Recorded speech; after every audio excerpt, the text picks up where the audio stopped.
आपल्या पुढचं महत्त्वाचं चॅलेंज असणार आहे की जरी पाक पुरस्कृत दहशतवादी संघटनांचं फिजिकल इन्फ्रास्ट्रक्चर आपण डिस्ट्रॉय केलेलं असलं तरी त्यांचं इंटेलेक्च्युअल, आयडिओलॉजिकल आणि फिनान्शियल इन्फ्रास्ट्रक्चर जे त्यांनी पेनिट्रेट करून ठेवलेलं आहे ते उद्ध्वस्त करणं हे आपल्या पुढचं सगळ्यात मोठं आव्हान असणार आहे. आणि त्यामुळे जे स्लीपर सेल्स आता ॲक्टिवेट झालेले आहेत त्यामुळे याच्यामध्ये केवळ सरकार असेल, सुरक्षा यंत्रणा असेल, तपास यंत्रणा असेल यांचीच ही जबाबदारी नाही आहे मित्रांनो.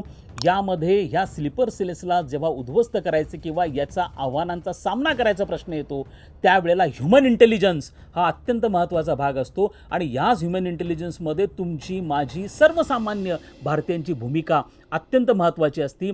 आपल्याला सजग राहावं लागणार आहे, आपल्याला दक्ष राहावं लागणार आहे.